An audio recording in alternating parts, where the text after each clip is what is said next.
मैं doctor Vinay Singh Yadav, associate professor, राजकीय महाविद्यालय बहरोड, आपका इस कक्षा में स्वागत करता हूं।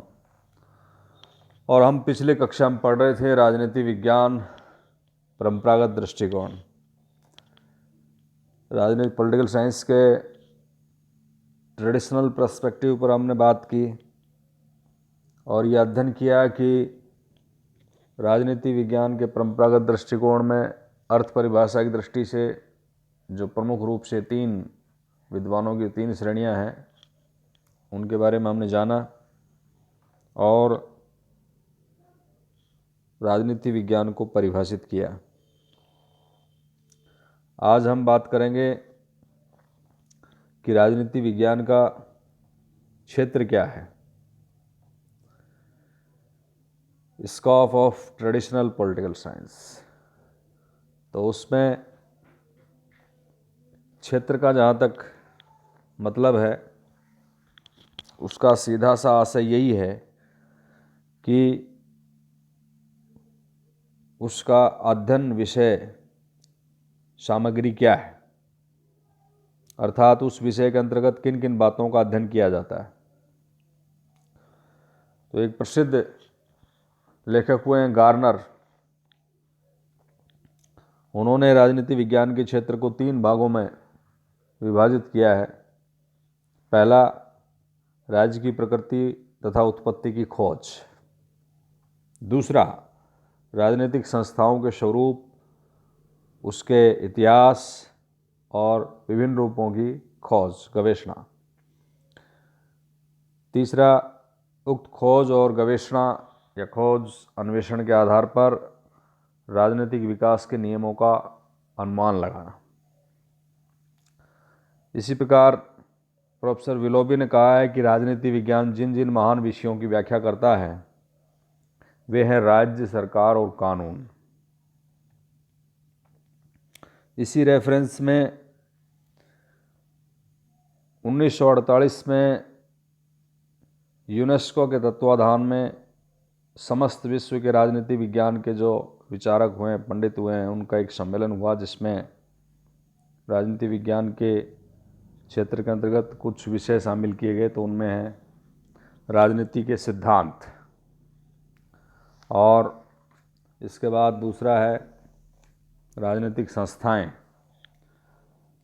तीसरा है राजनीतिक दल, दबाव समूह और लोकमत, और चौथा है अंतर्राष्ट्रीय संबंध। तो ये कुछ विषय क्षेत्र बताए गए हैं। विभिन्न विद्वानों और यूनेस्को सम्मेलन में जो राजनीति विज्ञान के विचारकों, विद्वानों ने विषय चयनित किए, उनके आधार पर कुछ कॉमन विषय क्षेत्र चुने जा सकते हैं राजनीति विज्ञान में। तो उसमें एक है मनुष्य के राजनीतिक जीवन का अध्ययन। हमने पिछली कक्षा में स्पष्ट किया था कि मनुष्य एक सामाजिक प्राणी है और उसके जीवन के विविध पहलू और पक्ष होते हैं। उन विविध पहलुओं और विविध पक्षों का अध्ययन जो है अलग अलग समाज विज्ञानों में किया जाता है। तो राजनीति विज्ञान में सभी पक्षों का अध्ययन नहीं किया जाता, बल्कि उसके राजनीतिक जीवन या राजनीतिक पक्ष का अध्ययन राजनीति विज्ञान के क्षेत्र में आता है। लॉस्की ने लिखा है कि राजनीति विज्ञान संगठित राज्यों के संदर्भ में मानव जीवन के अध्ययन से संबंधित है। नागरिकों से राज्य का निर्माण होता है और नागरिकों के लिए ही राज्य जीवित रहता है। तो राज्य के नागरिक समाज द्वारा स्वीकृत और राज्य के द्वारा जो लागू किए गए हैं अधिकार, उनका उपभोग करते हैं। राज्य के नागरिक होने के नाते व्यक्ति के राज्य के प्रति कुछ रेस्पॉन्सिबिलिटीज़ होती हैं, और व्यक्ति और राज्य के बीच में एक जटिल संबंध की एक जटिल समस्या रही है। तो राजनीति विज्ञान में व्यक्ति के अधिकार, राज्य के प्रति उसके कर्तव्य, व्यक्ति और राज्य की पारस्परिक संबंधों का संचालन कैसे किया जाए, इन बातों का इसमें अध्ययन किया जाता है। कैटलिन नाम के एक विचारक ने कहा है कि राजनीति विज्ञान में नियंत्रक और नियंत्रित के व्यापक संबंधों का अध्ययन किया जाता है। दूसरा है राज्य का सर्वकालिक अध्ययन। क्योंकि राजनीति विज्ञान में मनुष्य के राजनीतिक जीवन का अध्ययन किया जाता है, तो उसमें उन संस्थाओं का अध्ययन भी जरूरी हो जाता है, लाजमी हो जाता है कि जिनमें रहकर व्यक्ति राजनीतिक जीवन की शुरुआत करता है, राजनीतिक क्रियाकलापों को संपन्न करता है। तो उसमें राज्य एक प्रमुख संस्था है और व्यक्ति के व्यक्तित्व के विकास के लिए राज्य एक सर्वोच्च इकाई है। जैसा कि राजनीति विज्ञान के जनक अरस्तु ने एक जगह लिखा है कि राज्य की उत्पत्ति जीवन के लिए हुई है और सज्जीवन के लिए वो अस्तित्व में बना हुआ है। गेटल ने इस संदर्भ में लिखा है कि राजनीति विज्ञान राज्य कैसा रहा है, उसकी ऐतिहासिक खोज, राज्य कैसा है उसका विश्लेषणात्मक अध्ययन और राज्य कैसा होना चाहिए उसका राजनीतिक और नैतिक परिकल्पना है। अब इसमें राज्य का जो अध्ययन किया जाता है वो ये नहीं है किसी काल विशेष का अध्ययन किया जाता है, बल्कि सार्वकालिक अध्ययन किया जाता है कि अतीत में राज्य कैसा था, वर्तमान में कैसा है और आगे कैसा होना चाहिए। राज्य के वर्तमान स्वरूप को उसका ज्ञान प्राप्त करने के लिए हमें उसके भूतकाल का ज्ञान होना जरूरी है। और जब हम राज्य की उत्पत्ति का अध्ययन करते हैं तो कहते हैं कि राज्य की उत्पत्ति ऐसे हुई, उसका विकास हुआ, विभिन्न राजनीतिक संस्थाओं, राजनीतिक विचारधाराओं ने इस तरह से स्वरूप धारण किए और वर्तमान जो राज्य का स्वरूप है उसको प्राप्त करने में कई सदियां लगी है। शुरुआत में जो प्रारंभिक अवस्था है उसमें राज्य परिवारों का एक समूह मात्र था, आगे चलकर वो कुल और जनपद में विकसित हुआ। यूनानी इतिहास में इन्हीं छोटे छोटे जो राज्य थे इनको सिटी स्टेट कहा जाता था। बाद में जनसंख्या के विस्तार से आज राष्ट्रीय राज्यों का उद्भव हो चुका है, हमारे सामने राष्ट्रीय राज्य मौजूद हैं। वर्तमान राज्य जो कि राष्ट्रीय राज्य है उसके प्रमुख रूप से दो कार्यक्षेत्र हैं, एक आंतरिक कार्यक्षेत्र, दूसरा बाह्य कार्यक्षेत्र। तो आंतरिक में समाज में शांति सुव्यवस्था की स्थापना और देशवासियों की का टोटल डेवलपमेंट कैसे हो, स्थानीय सुशासन, ये सब आंतरिक क्षेत्र में आ जाते हैं। और राज्य के बाह्य कार्य क्षेत्र के अंतर्गत एक राज्य का दूसरे राज्य के साथ संबंध, कूटनीतिक संबंध, संधि और विश्व शांति या युद्ध के संबंध इत्यादि कई तरह के जो उनके आपस में रिलेशन है, संबंध है, उनका अध्ययन किया जाता है। इसके साथ ही राज्य के भविष्य का अध्ययन भी राजनीति विज्ञान में किया जाता है कि जैसा कि अरस्तु ने लिखा है कि राज्य जीवन के लिए आता है और सज्जीवन के लिए बना हुआ है। तो मानव जीवन को श्रेष्ठ बनाने के लिए राज्य प्रयास करता है और श्रेष्ठता की कोई सीमा नहीं है, तो उसको लेकर तरह तरह की विचारधाराएं अस्तित्व में आई, जिसमें समाजवादी विचारधारा है, अराजकतावादी विचारधारा है, व्यक्तिवादी विचारधारा है। तो बहुत सारी विचारधाराएं हैं। कुछ विचारधाराएं राज्य को ज़्यादा शक्तिशाली बनाना चाहती हैं तो कुछ व्यक्ति के अधिकारों की ज़्यादा पैरवी करती हैं। तो इस तरह से इन सब चीज़ों का अध्ययन जो है राजनीति विज्ञान में किया जाता है। इसके अलावा इसमें सरकार का अध्ययन किया जाता है, क्योंकि जो राज्य एक अमूर्त संस्था है और उसकी संप्रभुता को व्यवहार में सरकार के द्वारा ही प्रयुक्त किया जाता है। तो उसमें सरकार कैसी हो, ये विश्लेषण भी राजनीति विज्ञान के विषय क्षेत्र में आ जाता है। एक समय था जब राजतंत्रात्मक व्यवस्थाएं हुआ करती थी, उसमें सरकार की सारी शक्तियां एक राजा में ही निहित होती थी। लुई 14वें जैसे शासक तो ये कहते थे कि मैं ही राज्य हूँ, आई एम द स्टेट। धीरे धीरे उन राजतंत्रात्मक सरकारों के स्थान पर कुलीन तंत्रात्मक सरकारों ने स्थान ले लिया और उसके बाद आज हम देखते हैं लोकतंत्रात्मक यानी प्रतिनिधि शासन की व्यवस्थाएं हैं, जिसमें व्यवस्थापिका, कार्यपालिका, न्यायपालिका के 3 स्पष्ट अंग हैं और अलग अलग उनके कार्य शक्तियाँ देखी जाती हैं। तो उन सब का अध्ययन हम राजनीति विज्ञान में करते हैं। इसी प्रकार राजनीति विज्ञान में स्थानीय, राष्ट्रीय, अंतर्राष्ट्रीय समस्याओं का अध्ययन किया जाता है। आज के इस प्रजातांत्रिक युग में स्थानीय शासन पर विशेष बल दिया जाता है। तो उनकी समस्याओं का हल कैसे हो, स्थानीय समस्याओं का निदान जो है स्थानीय लोगों के द्वारा बेहतर तरीके से हो सकता है, तो उसमें पंचायती राज की व्यवस्था आई, उसके सारी शक्तियाँ, संगठन, ये सब राजनीति विज्ञान के अध्ययन विषय वस्तु रही हैं। आधुनिक जो राज्य है उसकी जो मूल इकाई है वो राष्ट्रीय राज्य है। तो एक राष्ट्र के समक्ष उसकी एकता को लेकर बहुत सारी बाधाएं हैं, बहुत सारी समस्याएं हैं। संप्रदायवाद, भाषावाद, क्षेत्रतावाद, जातिवाद इत्यादि समस्याओं का क्या कारण है, क्या निदान है, इन समस्याओं का अध्ययन राजनीति विज्ञान में किया जाता है। और आज सूचना प्रौद्योगिकी और वैज्ञानिक क्रांति के परिणाम स्वरूप पूरा विश्व जो है एक ग्लोबल विलेज में कन्वर्ट हो चुका है। तो ऐसे में अंतर्राष्ट्रीय समस्याओं का जो प्रभाव है वो एक राष्ट्र विशेष उससे अछूता नहीं रह सकता, तो उस राष्ट्र पर प्रभाव पड़ता है। फॉर एग्जाम्पल, हम भारत में जो तेल है, पेट्रोलियम उत्पाद हैं, वो उतने पर्याप्त मात्रा में नहीं होते हैं। तो हम मध्य एशिया के जो देश हैं उनसे आयात करते हैं। तो वहाँ पर यदि कोई प्रॉब्लम होती है तो तेल की कीमतों में इजाफा होता है, तो उससे संपूर्ण विश्व पर प्रभाव पड़ता है। तो कहने का मतलब है कि राजनीति विज्ञान में राष्ट्रीय, अंतर्राष्ट्रीय, स्थानीय सभी समस्याओं का अध्ययन किया जाता है।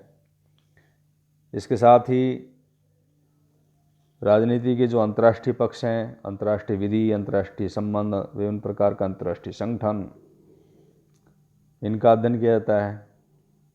एक राष्ट्र का दूसरे राष्ट्र के साथ कैसे संबंध हो, युद्ध, शांति, विभिन्न प्रकार का अंतर्राष्ट्रीय संगठन, अंतर्राष्ट्रीय विधियों का अध्ययन इसमें राजनीति विज्ञान में किया जाता है। और राजनीतिक विचारधाराओं का अध्ययन, विभिन्न राजनीतिक जो विचार हैं उनके इतिहास की पृष्ठभूमि का ज्ञान। राजनीति विज्ञान में सुकरात, प्लेटो, अरस्तू से लेकर वर्तमान में जॉन रॉल्स तक, भारतीय परिप्रेक्ष्य की बात करें तो मनु, शुक्र, कौटिल्य से लेकर महात्मा गांधी, जेपी नारायण तक के विभिन्न राजनीतिक विचारों का अध्ययन इसमें किया जाता है। राजनीति में हमारा मॉडल क्या हो, आदर्श क्या हो, इसको लेकर के बहुत सारी विचारधाराएं हैं, जिसमें व्यक्तिवाद, समाजवाद, साम्यवाद, गांधीवाद, अराजकतावाद, मार्क्सवाद, ये सब विचारधाराएं, इनका अध्ययन राजनीति विज्ञान में किया जाता है। तो इस तरह से हम देखते हैं कि राजनीति विज्ञान में का विषय क्षेत्र निरंतर समय परिस्थिति के अनुसार बढ़ता जा रहा है। तो उन सब चीज़ों का अध्ययन राजनीति विज्ञान में किया जाता है। अब हम बात करेंगे कि राजनीति विज्ञान में जो परंपरागत राजनीति विज्ञान है उसकी क्या खास विशेषताएं हैं। तो उसमें कुछ विशेषताओं की ओर ध्यान आकर्षित करेंगे। एक तो हमने पहले ही जब राजनीति विज्ञान को परिभाषित किया, अर्थ उसका जाना, तो हमने देखा कि प्राचीन काल में राजनीति विज्ञान का स्वतंत्र विषय के रूप में अध्ययन नहीं किया जाता था, उसको दर्शन शास्त्र, इतिहास के साथ ही पढ़ाया जाता था। तो परंपरागत राजनीति विज्ञान का एक बड़ा भाग दर्शन शास्त्र से अत्यधिक प्रभावित है। और जो परंपरागत राजनीति विज्ञानी हैं उनमें अधिकांश ने राजनीति विज्ञान और दर्शन शास्त्र में न केवल घनिष्ठता स्वीकार की है, बल्कि उनमें से अनेक ने तो राजनीति विज्ञान को दर्शन शास्त्र की एक उपशाखा माना है। तो कहने का मतलब ये है कि जो परंपरागत राजनीति विज्ञान है वो दर्शन से प्रभावित है। दूसरी खास विशेषता इसकी है तर्क और कल्पना पर आधारित आदर्शात्मक अध्ययन है। परंपरागत राजनीति विज्ञान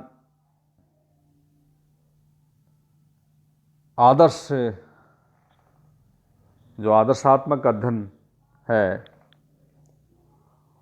उसका विवरण ज़्यादा मिलता है इसमें। चाहे हम प्लेटो के आदर्श राज्य की और दार्शनिक राजा की कल्पना की बात करें, रूसो की सामान्य इच्छा की बात करें, कांट के नैतिक प्राणी की बात करें, हीगल की विश्वात्मा की बात करें, या ग्रीन का शाश्वत चैतन्य, ऐसी कुछ मान्यताएं हैं जो आदर्श के रूप में ही हैं, यथार्थ से उनका ज़्यादा कुछ लेना देना नहीं है। तो इस तरह से हम कह सकते हैं कि ये जो परंपरागत राजनीति विज्ञान में जो अध्ययन है वो तर्क कल्पना पर आधारित आदर्शात्मक अध्ययन है। इसी प्रकार मूल्य प्रधान अध्ययन कहा गया है इसको। जो परंपरागत राजनीति विज्ञान में जिस चीज़ का अध्ययन किया जाता है उसमें राज्य को एक नैतिक संस्था के रूप में माना गया है, और अधिकांश जो परंपरागत राजनीति विचारक हैं वो आचार शास्त्र और नैतिकता से प्रभावित रहे हैं। उनकी ये मूल धारणा है कि मूल्यों से अलग हटकर राजनीति का विचार नहीं किया जा सकता। इसी प्रकार कानूनी औपचारिक संस्थात्मक अध्ययन है। परंपरागत जो राजनीति विज्ञान में जिस चीज़ का अध्ययन किया जाता है उसमें राजनीति जीवन की व्याख्या करने के लिए राजनीतिक संस्थाओं का विधि और संविधान के परिप्रेक्ष्य में अध्ययन किया जाता है। एक है प्रधानतया संकुचित अध्ययन।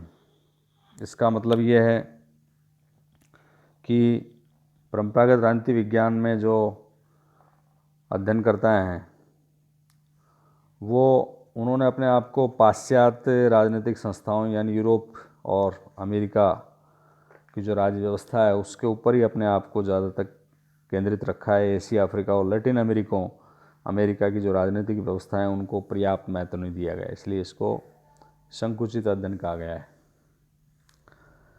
एक इसकी खास विशेषता है कि इसमें व्यक्तिनिष्ठ अध्ययन पर बल दिया गया है। कहने का मतलब है कि जो भी निष्कर्ष निकाले हैं वो विचारक और प्रतिपादक जो रहे हैं उनके व्यक्तिगत अनुभव और दृष्टिकोण से प्रभावित हैं। For example Hobbes, Locke, Rousseau तीनों ने मानव स्वभाव पर विचार जो किया है उन्होंने उसकी व्याख्या व्यक्तिगत दृष्टिकोण से की है, और इसका परिणाम ये हुआ कि उनका मानव स्वभाव और इस पर आधारित जो राजनीतिक समझौते का समस्त विवरण है वो व्यक्तिनिष्ठ अध्ययन की श्रेणी में आ जाता है। ये तथ्यों की पूर्ण उपेक्षा करता है। परंपरागत राजनीति विज्ञान में अपरिष्कृत परंपरागत अध्ययन पद्धतियों का इस्तेमाल किया गया है, और उनकी जो प्रमुख पद्धतियां हैं उसमें ऐतिहासिक, दार्शनिक और कानूनी अध्ययन पद्धतियां रही हैं, जिनके आधार पर राजनीति विज्ञान में अध्ययन किया गया है। तो इस तरह से वो जो परंपरागत अध्ययन पद्धतियाँ हुई हैं, दार्शनिक पद्धति, नीतिशास्त्रीय पद्धति, ऐतिहासिक, विश्लेषणात्मक, आदर्शात्मक, उपदेशात्मक अध्ययन, विश्लेषण पर अधिक जोर दिया गया है। आधुनिक और वैज्ञानिक तकनीक आधुनिक राजनीति विज्ञान में ही देखी जाती है। तो इस तरह से हम देखते हैं कि परंपरागत राजनीति विज्ञान का अर्थ, परिभाषा, क्षेत्र और उसकी खास विशेषता जो परीक्षा की दृष्टि से जो BA प्रथम के विद्यार्थी हैं उनके लिए बहुत ही महत्वपूर्ण टॉपिक है। इनमें न केवल छोटे सवाल इस टॉपिक से पूछे जाते हैं बल्कि बड़ा सवाल भी इस पर बनता है। धन्यवाद।